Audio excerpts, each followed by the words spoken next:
C'est avec un grand plaisir que je prends la parole ce matin pour vous souhaiter la bienvenue à ce forum sur le désordre informationnel.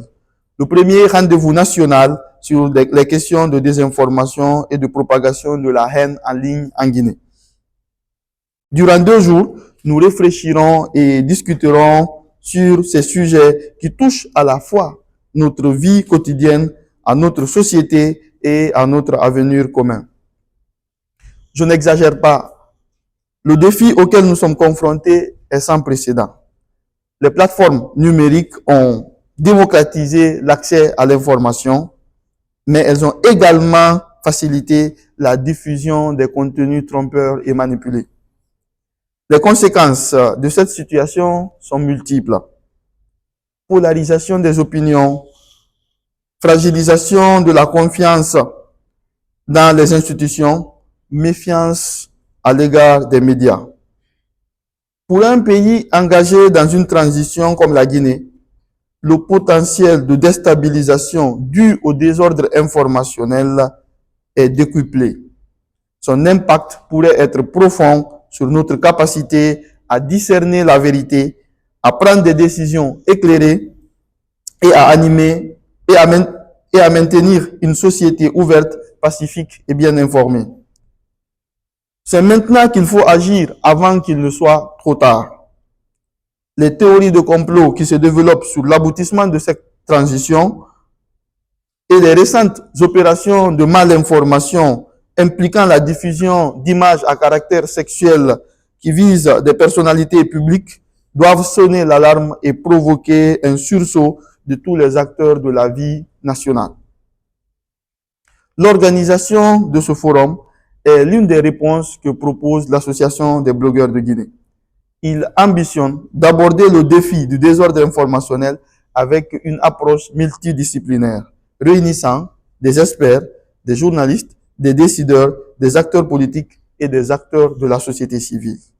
Nous pensons qu'ensemble, nous pouvons identifier des solutions innovantes et viables pour lutter contre la désinformation, promouvoir l'éducation aux médias et à l'information et renforcer les mécanismes de vérification des faits. Je suis convaincu que nos échanges permettront de dégager des pistes concrètes pour mieux comprendre les causes profondes de ce désordre informationnel et trouver des moyens efficaces d'y répondre. Mesdames et messieurs, distingués invités, ensemble, nous pouvons bâtir un avenir où l'information est fiable, transparente et accessible à tous.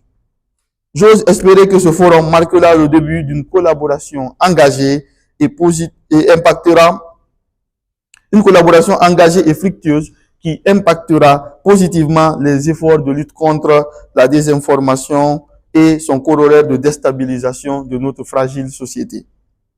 Je ne saurais terminer mon allocution sans remercier les partenaires de l'Union européenne et l'Agence française de développement, grâce au soutien desquels cette rencontre a eu lieu. Merci également à nos collègues du consortium Impact. Je veux citer Avocats sans frontières France, Danaïd, la Ligue africaine des blogueurs et des web activistes et le réseau Reprelsi. Je ne vais pas être long parce que tout simplement, M. Diallo a déjà campé, cerné tous les contours qui sont liés au désordre informationnel et quelque chose qui ne date pas d'aujourd'hui. Et au ministère de l'Information et de la Communication, nous en sommes conscients. C'est ce qui fait d'ailleurs que au niveau de ce département, il y a un centre de formation et de perfectionnement aux techniques de l'information et de la communication. Et l'année dernière déjà, on a eu à faire des formations avec beaucoup de journalistes d'ici, du public et du privé sur tout ce qui est lié à la mésinformation, à la malinformation. Et on a aussi fait des formations sur le fact-checking. Ça veut dire que c'est une préoccupation de notre département. Et au-delà de ces formations également, puisque quand on parle de désinformation, de désordre informationnel, il y a qu'il faudrait également parler de l'accès à l'information. Donc, notre département s'occupe de tout ce qui est accès à l'information et à la communication. Donc, à ce niveau, Nous sommes en train aujourd'hui de travailler sur l'élaboration d'une stratégie nationale de communication pour le développement. Elle a démarré le 2 avril dernier et nous sommes dans ce processus. Et justement, dans cette élaboration, nous tenons compte de tout ce qui est lié à ce désordre informationnel. Je n'oublierai pas également tout ce qui est lié à la politique nationale de la communication.